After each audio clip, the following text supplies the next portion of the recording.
سورہ نجم کا تعارف۔ مقام نزول: سورہ نجم مکہ مکرمہ میں نازل ہوئی۔ اس صورت میں 3 رکوع اور 62 آیتیں ہیں۔ عربی میں ستارے کو نجم کہتے ہیں، نیز یہ ایک مخصوص ستارے کا نام بھی ہے، اور اللہ تعالیٰ نے اس صورت کی پہلی آیت میں نجم کی قسم ارشاد فرمائی۔ اسی مناسبت سے اس صورت کا نام سورہ نجم رکھا گیا۔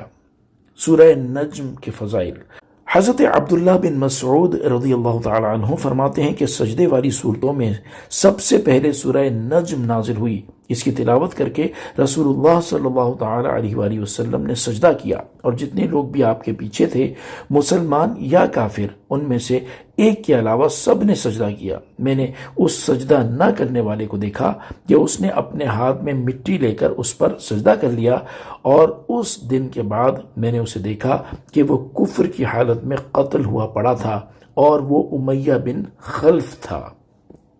علامہ محمود آلوسی رحمۃ اللہ تعالی علیہ علامہ احمد بن موسیٰ رحمۃ اللہ تعالی علیہ کے حوالے سے نقل کرتے ہیں، حضرت عبداللہ بن مسعود رضی اللہ تعالی عنہ نے فرمایا، سورہ نجم یہ وہ پہلی صورت ہے جس کا رسول کریم صلی اللہ تعالی علیہ وآلہ وسلم نے اعلان فرمایا اور حرم شریف میں مشرکین کے سامنے پڑھی۔ سورہ نجم کے مضامین: اس صورت کا مرکزی مضمون یہ ہے کہ اس میں اللہ تعالیٰ کی وحدانیت، نبی اکرم صلی اللہ تعالی علیہ وآلہ وسلم کی عظمت، اور قیامت کے دن مخلوق کو دوبارہ زندہ کیے جانے کے بارے میں بیان کیا گیا ہے۔ نیز اس صورت میں یہ مضامین بیان کیے گئے ہیں۔ نمبر 1، اس صورت کی ابتدا میں اللہ تعالیٰ نے قسم ارشاد فرما کر اپنے حبیب صلی اللہ تعالی علیہ وآلہ وسلم کی عظمت و شان بیان فرمائی۔ نمبر 2، واقعہ معراج کا کچھ حصہ بیان کیا گیا اور معراج کو جھٹلانے والے مشرکین کا رد فرمایا گیا۔ نمبر 3، ان بتوں کا ذکر کیا گیا جن کی مشرکین پوجا کرتے تھے، اور ان کے معبود ہونے کو اور ان کی شفاعت سے متعلق کفار کے نظریے کا رد کیا گیا۔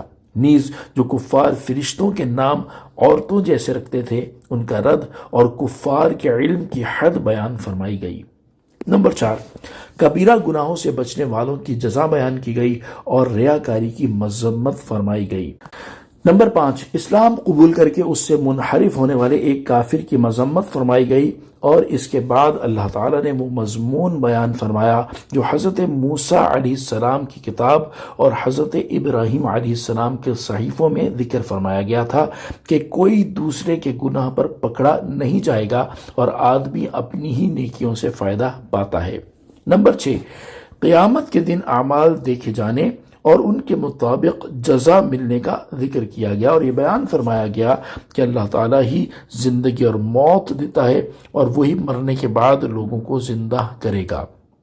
نمبر 7، اس صورت کے آخر میں قوم عاد، قوم ثمود، حضرت نوح علیہ السلام کی قوم اور حضرت لوط علیہ السلام کی قوم پر آنے والے عذابات کا ذکر کیا گیا، تاکہ ان کا انجام سن کر کفار مکہ عبرت حاصل کریں اور نبی اکرم صلی اللہ تعالی علیہ وآلہ وسلم کو جھٹلانے سے باز آ جائیں۔